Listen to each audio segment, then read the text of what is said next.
یہ تھا کہ والدین سے پیسے اور نہیں لینے، ان پر بوجھ نہیں بننا، جتنے آتے ہیں وہی کافی ہیں، اسی کے اندر مینج کرنا ہے اکانومی۔ تو میں کبھی بسوں پر سفر نہیں کرتا تھا، نیو کیمپس سے اولڈ کیمپس پڑھنے آنا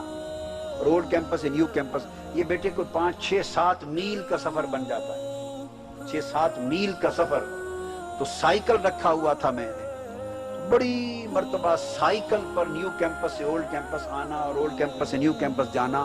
12 14 میل کا سفر سائیکل پہ کرتے تھے، تاکہ وہ پیسے بھی بچ جائیں اور انارکلی سے جاتے ہوئے ان پیسوں سے کوئی 1 2 کتابیں خرید لوں۔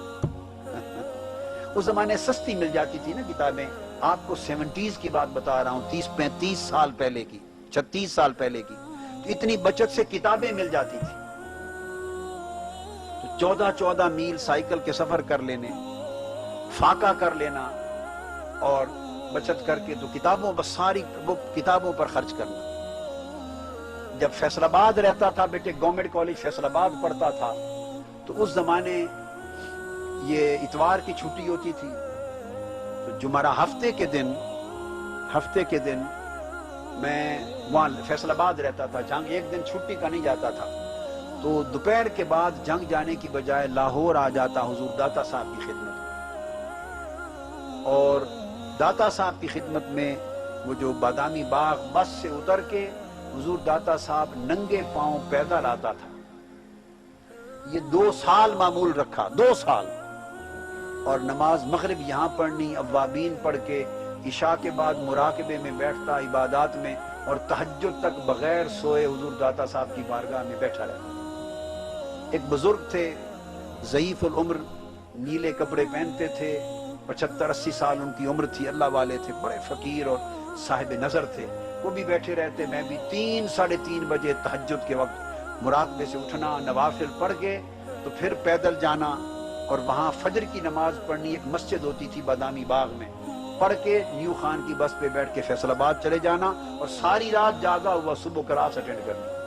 اور اٹینڈ کر کے 12 بجے کے بعد پھر جنگ چلے جانا، ابا جی قبلہ کے پاس پڑھنا 11 بجے تک، تو 2 دن سوئے بغیر گزر جاتے تھے۔ تو جس طرح ہمارا پرابلم آج کل بچے بچیوں کو ہو جاتا ہے، یہ ہمیں تو نہیں ہوتا تھا پرابلم، یعنی طبیعت کو، جان کو اس طرح اس مشقت کا عادی کیا ہوا ہے۔ اس دوران بیٹے اگلا دور زندگی کا آنے کا وقت آ گیا، اور میری شادی کا وقت آیا، اور شادی کو 2 دن رہتے تھے، 2 دن نہ 4 دن باقی تھے، 4 دن کارڈ چھپ چکے تھے، مہمان آ گئے تھے، تو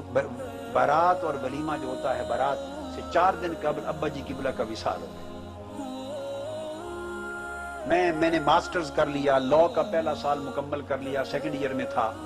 ماسٹرز میں آپ کو پتہ ہی ہے اللہ نے کرم کیا، پھر گولڈ میڈل بھی آیا، یونیورسٹی کا ریکارڈ بھی ٹوٹا۔ اسی دوران یہ ہوا کہ مجھے ہارورڈ یونیورسٹی کا امریکہ میں بیٹے اسکالرشپ مل گیا، امریکہ میں ہارورڈ یونیورسٹی کا اسکالرشپ مل گیا فار PhD، اور 15 فروری 1974 کو میں نے ہارورڈ یونیورسٹی جوائن کرنی تھی۔ کیا 15 فروری 1974 ہارورڈ یونیورسٹی جوائن کرنی تھی فار PhD، اسکالرشپ آ گیا، ایک ہی اسکالرشپ ملا ٹاپ پر، چونکہ میں نے یونیورسٹی کا پوری ہسٹری کا ریکارڈ توڑا تھا، اتنے نمبر لیے تھے میں نے گولڈ میڈل کے ساتھ، تو وہ یونیورسٹی کا اسکالرشپ مجھے ملا اسلامک سٹڈیز یا کسی بھی ریلیجیس سبجیکٹ میں ڈاکٹریٹ کے لیے۔ تو میں نے ابا جی قبلہ سے عرض کی، سفارشیں کروائیں، اعزا قارب سے کہا، بڑی منت کی، وہ اجازت نہیں دے رہے تھے، چپ ہو جاتے تھے، فرماتے تھے نہیں اجازت نہیں ہے۔ تو جب میں نے بہت زور ڈلوایا ان پر مختلف لوگوں سے، تو ایک روز مجھے اکیلے بلایا اور مجھے فرمایا بیٹے آپ نے وہاں جوائن کرنا ہے 1974، یعنی یہ جو 15 فروری سے پہلے۔ میں نے کہا جی ہاں۔ مجھے فرمایا بیٹے اگر میں آپ کو اجازت دے دوں اور آپ PhD کے لیے چلے جائیں، مجھے آہستہ سے کہا، اس لیے نہیں اجازت دے رہا، اب یہ نہ سمجھیں کہ میں آپ کی PhD نہیں چاہتا۔ فرمایا PhD اور سارا کچھ بیٹے یہیں اللہ دے دے گا، آپ کا بچنا کچھ نہیں، سارا ہو جائے گا، مگر اگر PhD کے لیے چلے گئے تو بیٹے میرے جنازے میں شرکت نہیں کر سکو گے، اس لیے اجازت نہیں دی۔